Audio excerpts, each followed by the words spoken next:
que ves ahí, así esto, ¿verdad? Son estas fiestas de otoño. No han tenido todavía su cumplimiento completo. No han tenido todavía, han tenido en parte cumplimiento, pero no su cumplimiento completo, ¿verdad? Repasando un poquito, la fiesta de las trompetas o el Yom Teruah es el retorno. Esto, cuando eso ocurra, es el retorno de Israel a su tierra y la llegada del Señor.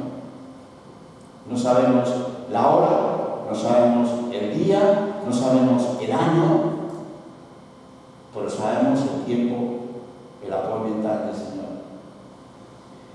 El día del perdón, que es el Yom Kippur, los grandes juicios que van a venir sobre el mundo. Son 10 días que hablan ahí de tremendo sufrimiento, donde tendrán lugar los dolores de Jacob. Quiere decir, lo que nunca Israel sufrió durante el tiempo, en ese tiempo pasará. Y hoy vamos a estudiar lo que es la fiesta de los tabernáculos, que es una fiesta en la cual en el milenio va a tener su auge, y que en otros términos, algunos estudiando la palabra nos están hablando de las bodas del Cordero, tiene mucho que ver con el día de los tabernáculos o la fiesta de tabernáculos que habla Zacarías.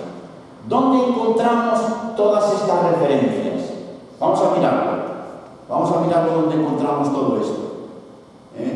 Vamos a estudiar los tabernáculos y dónde encontramos las referencias bíblicas. Ahí está. Si tú puedes tener un lapicero y apuntarlas, porque hoy vamos a leer, no todas, o si no vamos a estar mucho tiempo aquí. Hay cosas interesantes que vamos a mirar.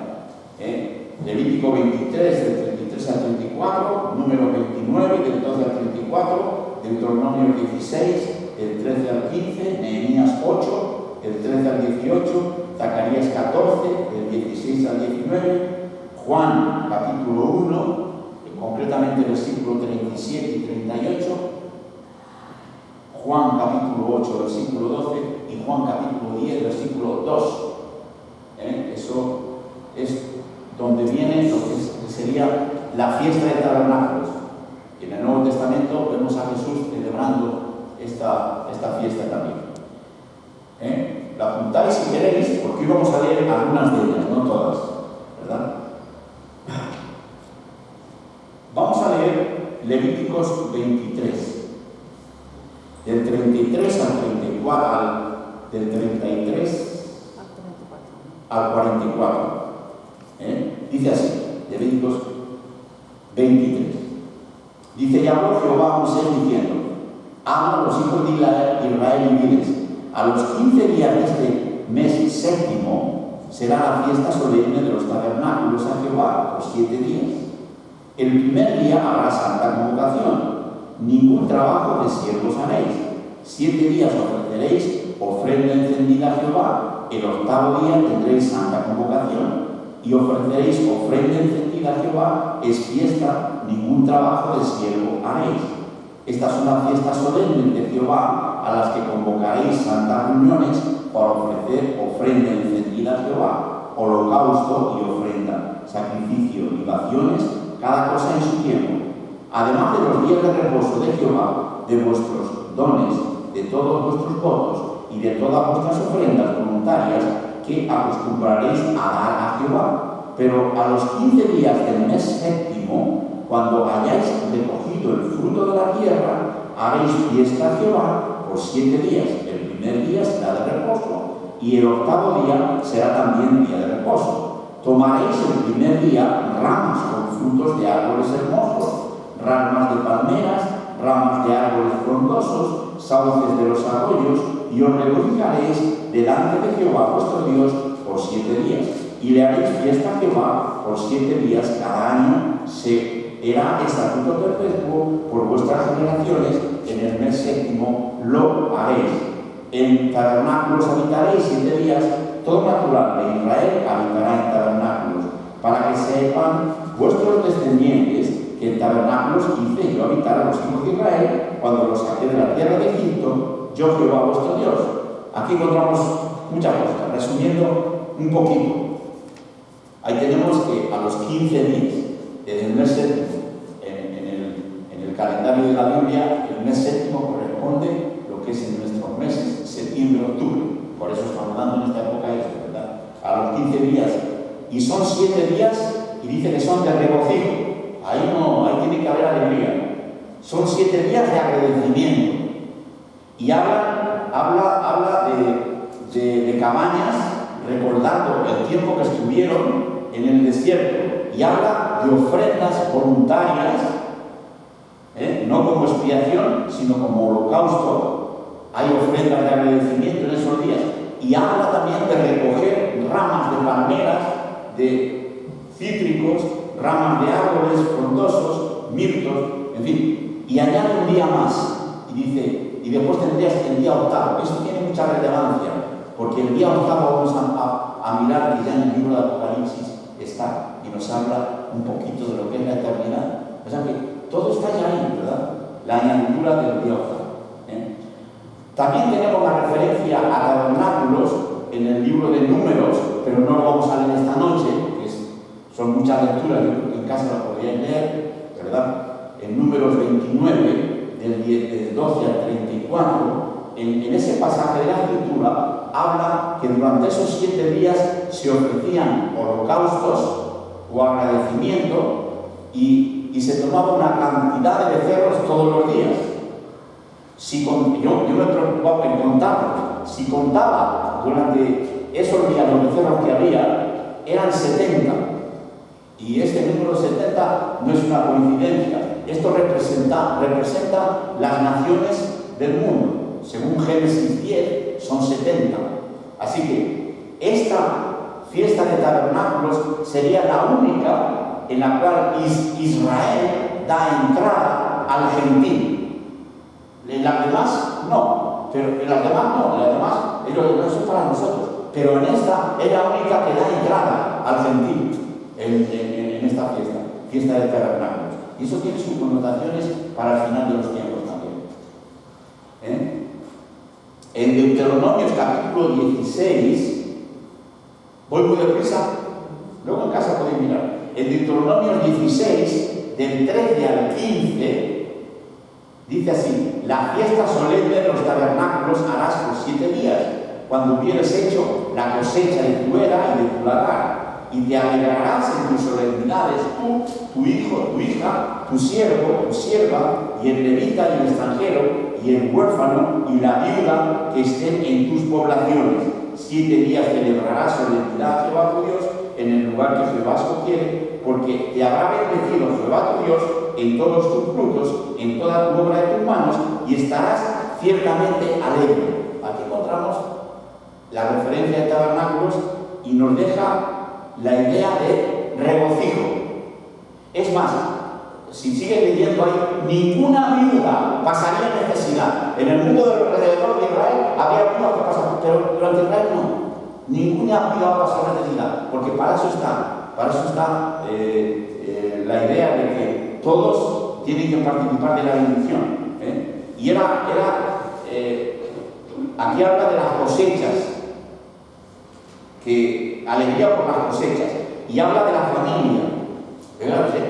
O sea que es una fiesta en el círculo familiar. Es una fiesta en el círculo familiar. Tu hijo y tu hija, tu siervo y tu sierva, se realiza en el círculo familiar. Y es una fiesta que viene después de un tiempo de dolor y arrepentimiento. Porque pasó Yom Kippur, que es fiesta de dolor y arrepentimiento, y ahora viene una fiesta que es de alegría y de gozo. Después vemos en la historia del pueblo que por más de 900 años no celebraron esa fiesta. Fijaros, ni en el tiempo de David, ni de Salomón, no. Y en el libro de Nehemías nos dice esto. Fijaros qué época. Después de que el pueblo lleva de la cautividad de Babilonia, ellos fueron cautivos por Nabucodonosor y fueron llevados a Babilonia por 70 años. Y a la vuelta, ellos empiezan a celebrar esta fiesta, que durante ese periodo de tiempo no la habían celebrado. Mira lo que dice Nehemías 8, del 13 al 18. Dice: y el día siguiente se juntaron los principales de las familias de todo el pueblo, cuando habían regresado, dice, sacerdotes y levitas, a estas escribas, para entender la palabra de la ley, y hallaron escrito en la ley que Jehová había mandado por mano de Moisés que habitasen los hijos de Israel en tabernáculos en la solemnidad del mes séptimo, hiciesen saber y pasar pregón por todas sus ciudades y por Jerusalén, diciendo, salid al monte y traed ramas de olivo, ramas de pino, ramas de arrayán, ramas de palmera y ramas de todo árbol espeso, para poder hacer cabañas, como está escrito.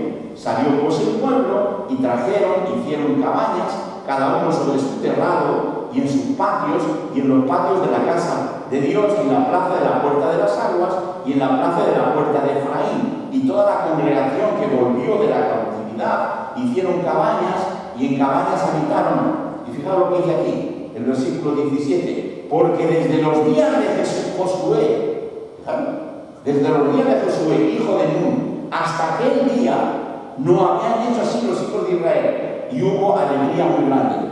Desde Josué, o sea, como 900 años, y no lo habían hecho, y ahora se regocijan, y es un tiempo en el cual el pueblo es restaurado. Y hay un reavivamiento. Después, Zacarías capítulo 14, versículo del 16 al 19, lo vamos a mirar esto, porque esto tiene connotaciones para el milenio.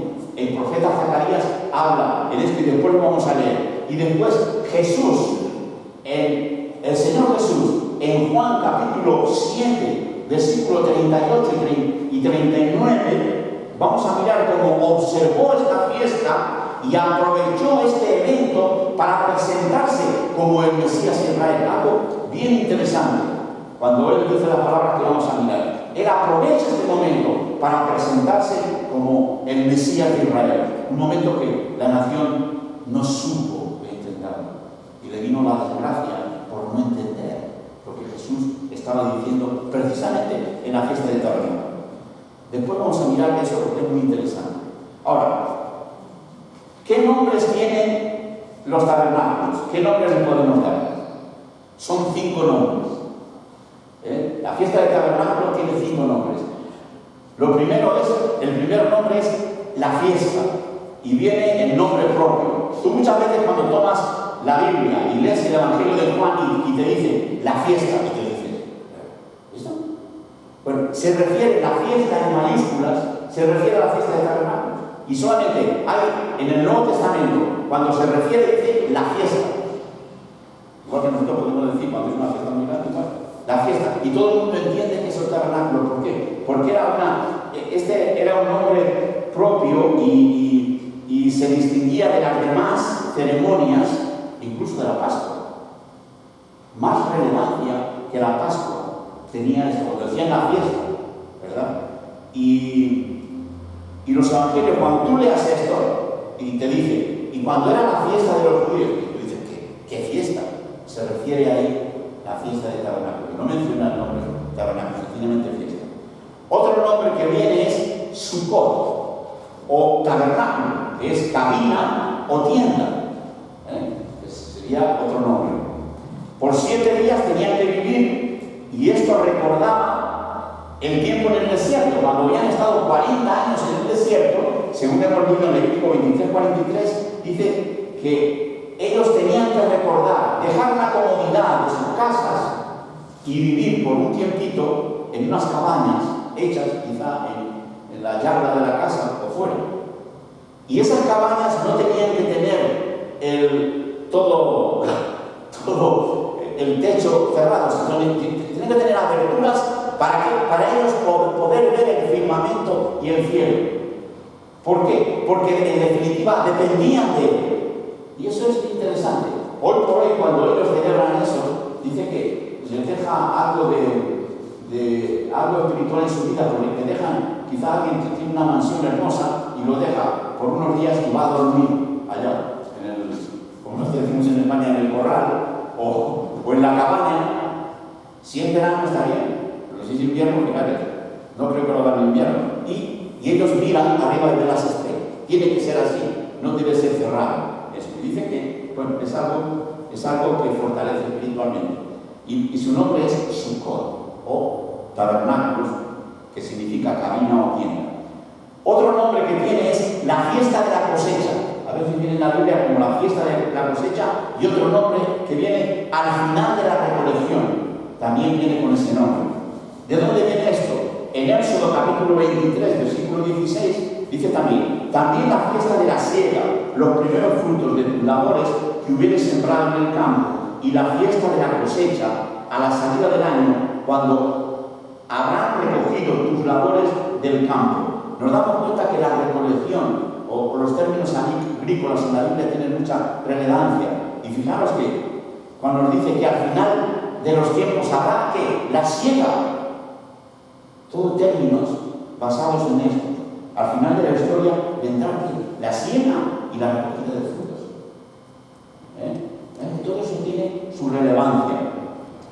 Después también es nombrado, con otro nombre es la asamblea del octavo día. Y esto es muy interesante. Yo la verdad estoy mirando y es muy interesante. Dice del octavo día. ¿Por qué? Porque le añadían un día más que se añadía, el cual ellos concluían todo y vuelven al principio. En el término hebreo se llama sincaturá, vuelven al principio. Pero esto tiene una trascendencia tremenda para nosotros los creyentes en el Mesías, los creyentes en Jesús. Tiene una tremenda trascendencia, porque el número 8 nos habla de eternidad. Cuando vemos el 8, nos habla de eternidad, el comienzo de nuevos cielos y nuevas tierras. Por eso el apóstol Juan, el escritor de Apocalipsis, cuando habla en el capítulo 21 de nuevos cielos y nuevas tierras, él tiene en mente esto. Él tiene en mente esto, ¿verdad? Cuando después de todo lo acontecido vendrán nuevos cielos y nueva tierra, donde no habrá memoria de nuestro estado actual, como al principio en el huerto del Edén, donde se nos dice que de ese cielo y de esas tierras nuevas, donde morará el tabernáculo de Dios con los hombres. Juan tiene esto en mente cuando escribe el libro de Apocalipsis.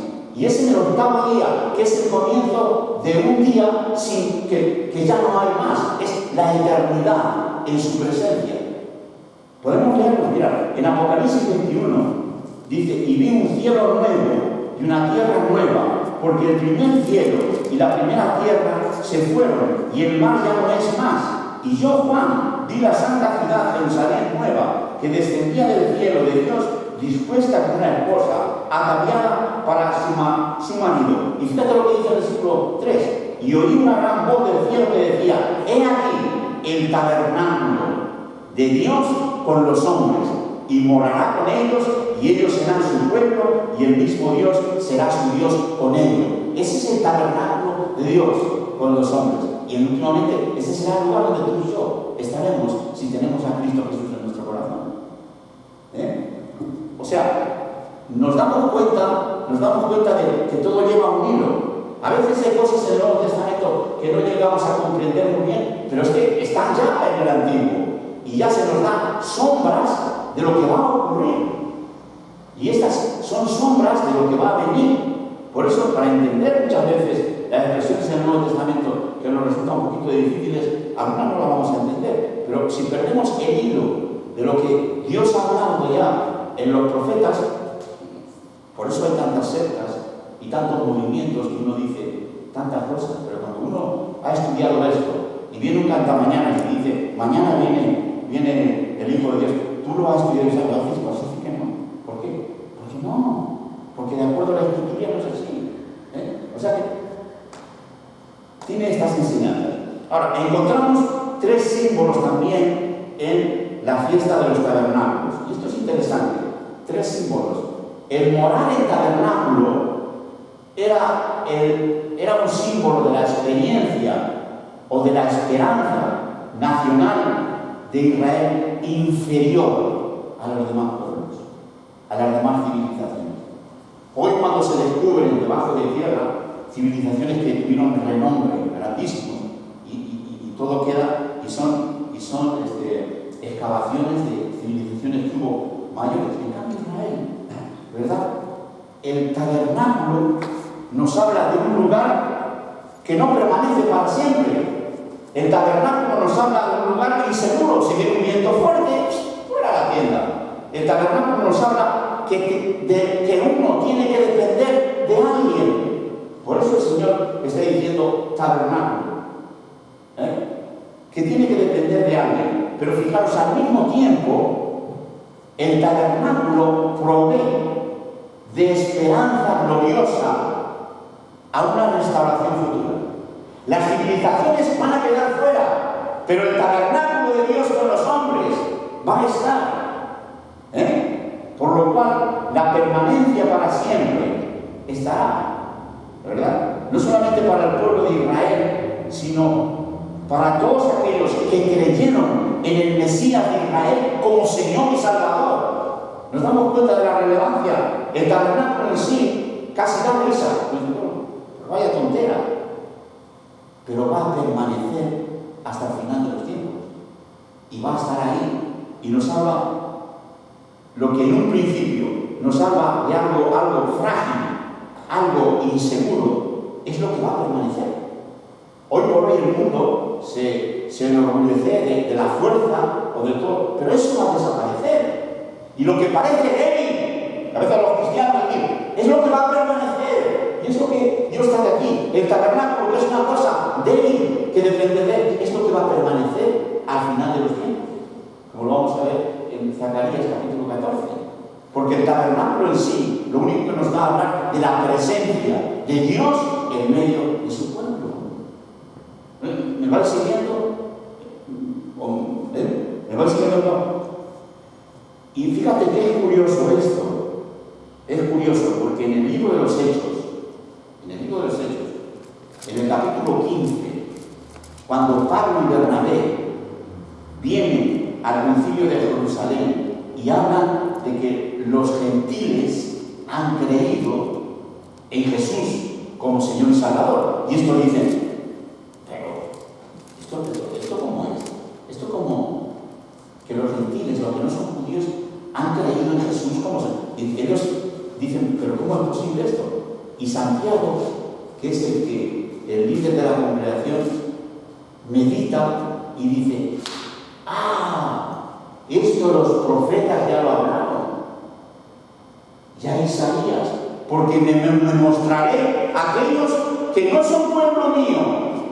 Y es más, en el libro de Amós, y hace la referencia en Hechos capítulo 15, dice Santiago, ahora entiendo, y dice Santiago en el versículo 16 y 18 de los libros de los Hechos, dice, por algo dicen los profetas, después de esto volveré, restauraré el tabernáculo de David, que estaba caído, y repararé sus ruinas y lo volveré a levantar, para que el resto de los hombres busquen al Señor y todos los gentiles sobre los cuales he llamado mi nombre. Dice el Señor que hace estas cosas, que hace todas estas cosas. Un pasaje un poquito difícil, pero en palabras más sencillas nos damos cuenta que la restauración del tabernáculo de David es ni más ni menos que el reino de los cielos. ¿Qué es el reino de los cielos? Y en definitiva, el reino de los cielos comienza con la entrada de los gentiles como familia de Dios. ¿Nos damos cuenta? El reino de los cielos entra como la entrada del gentil también, como parte de la familia de Dios. Eso es lo que le dijo el Señor a sus discípulos. Ser testigos en Jerusalén, en Judea. Dice, ¿hasta dónde? ¿Hasta dónde tienen que ser testigos? Hasta el final de la tierra. ¿Por qué? Porque el gentil entra dentro de la familia de Dios. Y eso es, ahí comienza, o sea, que la restauración del tabernáculo de David comenzó ya hace 2000 años y sigue haciendo su trabajo hasta que él reina. ¿Nos damos cuenta la conexión tan hermosa que existe en todo esto? El segundo símbolo que encontramos aquí es lo que se llama el lulá. ¿Esto qué es? El lulá. Yo creo que lo veáis. Es esto. No sé si alguna vez lo habéis visto. Eso vamos a explicar, ¿verdad? El lulá es un racimo que contiene, según Levítico 23, 40, contiene ramas de palmeras, tiene ramas de mirto, ramas de sauce.